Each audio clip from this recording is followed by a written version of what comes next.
टोंक में 77वां गणतंत्र दिवस हर्षोल्लास के साथ मनाया गया। जिला स्तरीय मुख्य समारोह पुलिस लाइन ग्राउंड में आयोजित हुआ, जहां जलदाय एवं भूजल मंत्री कन्हैयालाल चौधरी ने ध्वजारोहण कर मार्च पास्ट की सलामी ली।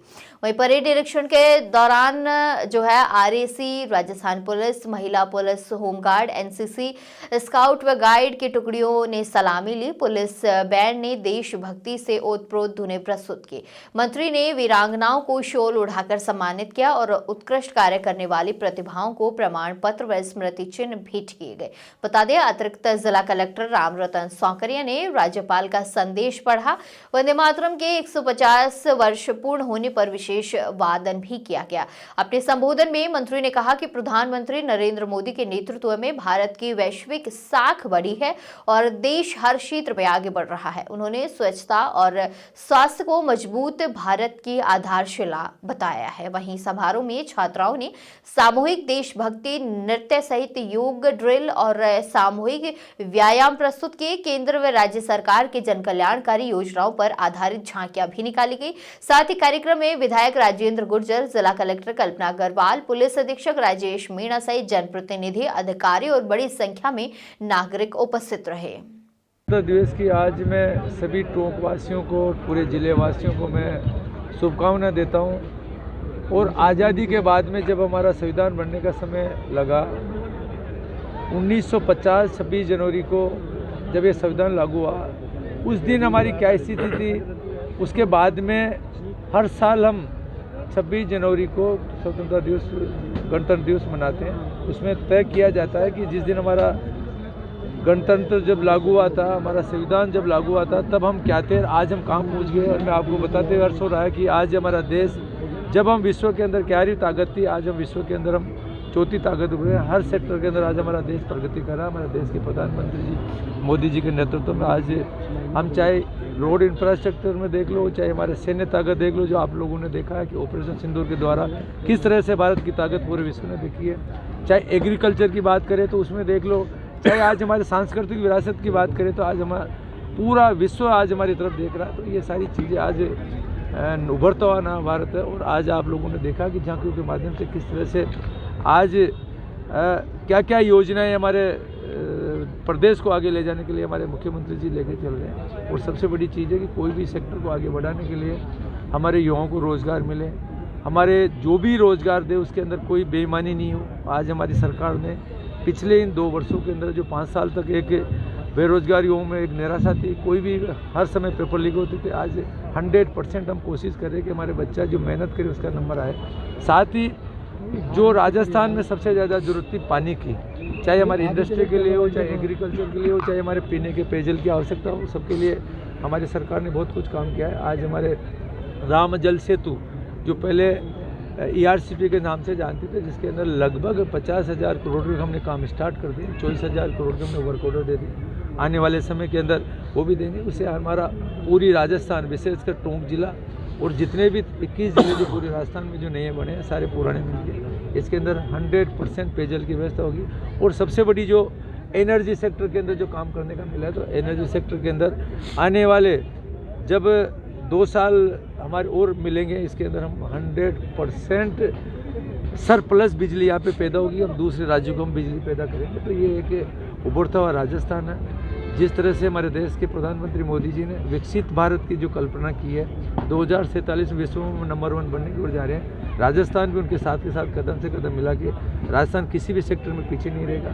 ये मैं इस जिले की जनता को मैं विश्वास दिलाता हूँ कि और भी जो भी जन आकांक्षाएँ हैं, जो आम जनता की जो भी ज़रूरत है, उसको पूरा करने के लिए हमारी सरकार तत्पर है। देखिए, मोदी ने आज कहा है कि भाजपा जो है वो संविधान को खत्म करने का काम कर रही है, लोगों के अधिकारों पे बुलडोजर चला रही है। मैं तो ये कहना चाहता हूँ कि आज़ादी के बाद की देखें, 2014 के बाद में हमने ऐसी कई परिस्थितियाँ बनी कि जिसके अंदर हमें राष्ट्रपति शासन लागू करना पड़े। बाकी हमारे प्रधानमंत्री जी लोकतंत्र पे विश्वास रखते हैं, संविधान पे विश्वास रखते हैं। उन ताकतों को समझा के किस तरह से कर रहे हैं। बाकी पिछली जो अगर इतिहास उठा के देखेंगे, चाहे नेहरू जी का शासन ले लो, चाहे इंदिरा जी का ले लो, कांग्रेस राज के अंदर कितने बारी राष्ट्रपति शासन लगाए हैं, कब। और सबसे बड़ा संविधान को नष्ट करने के लिए जितना बदलाव उन्होंने किया।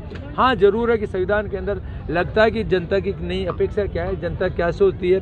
विश्व के अंदर हमें ताकतवर बनने के लिए अगर संविधान पर परिवर्तन करते हुए जनता के हित के लिए कोई करना पड़े 100% सभी सरकारों को करना। इसीलिए संविधान बना, इसीलिए संसद बनी है कि उसके अंदर अधिकार दिया गया है कि उसके अंदर अच्छा के लिए करने को। तो 100% लोगों को जन भावना के आधार पे अगर कोई परिवर्तन करते हैं। बाकी पहले जिन्होंने परिवर्तन किया जनता के जन भावना के आधार पर नहीं किया, केवल राज करने के लिए और इस देश को लूटने के लिए उन्होंने संविधान में संशोधन किया। ये तो एक जो मैं कहना चाहता हूँ कि एक बौखलाहट है उनकी कि जो आज देश आगे बढ़ रहा है। डोंगरी बांध को लेकर लगातार विरोध जो है लोगों का बढ़ रहा है।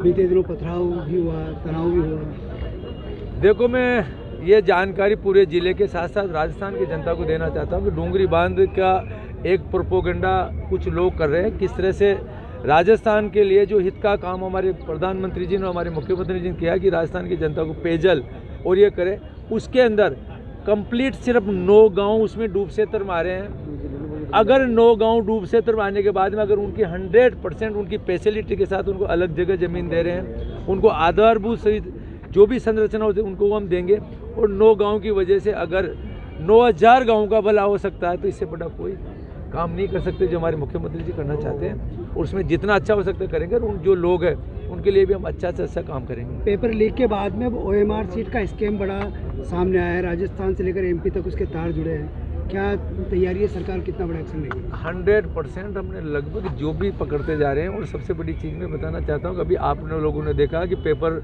जो RPSC के मेंबर खुद पेपर बेचते थे, उससे लेके नीचे तक की जो एजेंसियाँ, जो यूपी की एजेंसी जिसको पेपर बनाने का जो काम देते थे, वो खुद उसके आदमी 2018 की वैकेंसी थी। और ये जो एग्ज़ाम हुए थे 2019 में हुए थे, क्योंकि वो लोग गुमराह कर रहे हैं कि 2018 का था। 2018 के अंदर कोई वैकेंसी निकली, जब उसका एग्ज़ाम हुआ 2019 में, जब तत्कालीन सरकार कांग्रेस की आ गई थी।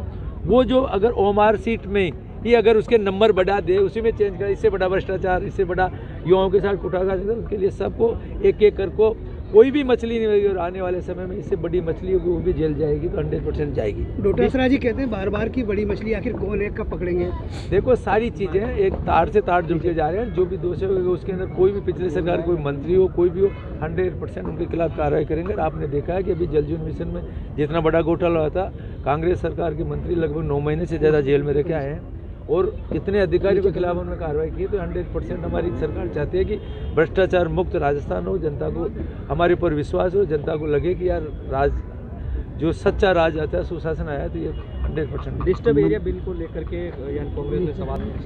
देखो, डिस्टर्ब एरिया बिल राजस्थान में पूरे देश के लिए बहुत आवश्यकता है। किसी वर्ग विशेष की पॉपुलेशन बढ़ने के बाद में अगर वो जनता के बिल में सबको साथ लेके चलता है तो 100% हो। बाकी जहाँ पे उसका दुरुपयोग हो, बढ़ने के बाद में वहाँ पे एक आदमी किसी से महंगी दाम में वो देगे, बाद के ऐसा चारों तरफ उसको करे, चाहे वहाँ पे मंदिर हो, कहीं भी हो, जो कि मैं मालपुरा में अच्छी तरह से देखता हूँ। वहाँ आज की तारीख में सारे के सारे मंदिरों के वहाँ पे मांस के टुकड़े पड़े रहते हैं। वहाँ पे हमारे जैन समाज जो अहिंसा प्रबोधन में वहाँ जा नहीं सकते। अगर आप किसी को देखना वहाँ जाके देखें। ऐसी जगह के अंदर कोई भी, इस बिल का आधार ये है कि कोई भी आदमी किसी को डिस्टर्ब नहीं करे। अगर वो स्वेच्छा से जाना चाहे तो वो कलेक्टर से परमिशन ले। अगर कलेक्टर परमिशन देते हैं तो उसके अंदर 5 साल के लिए हम ये करेंगे।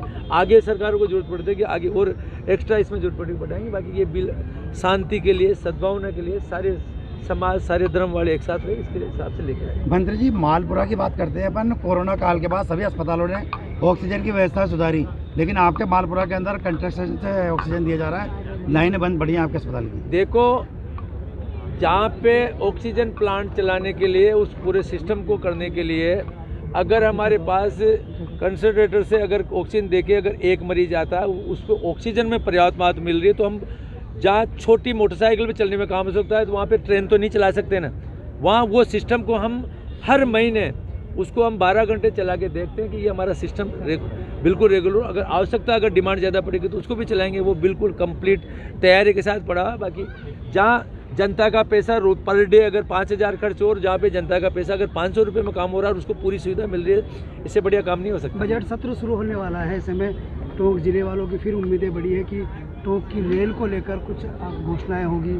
आपके क्या प्रयास? देखो, उसके लिए 100% हमारे पहले जब भी हमारी सरकार ने, जब हमारे सांसद साहब जब संसद में बैठते तब इनके आधार पे घोषणा भी हुई थी। तब घोषणा में ये हुआ था कि उसके अंदर आधा पैसा राज्य सरकार को देना था, आधा केंद्र को देना था। बाकी जिस तरह से राज्य सरकार की आर्थिक स्थिति ठीक नहीं थी, कई ऐसी योजनाएं जो चालू की वजह से अब हमने रिक्वेस्ट की है कि इसको पूरा का पैसा केंद्र सरकार वहन करे और 100% आने वाले समय के अंदर टोंक जिला रेल से जुड़ेगा, उसमें कोई अतिशयोक्ति नहीं है।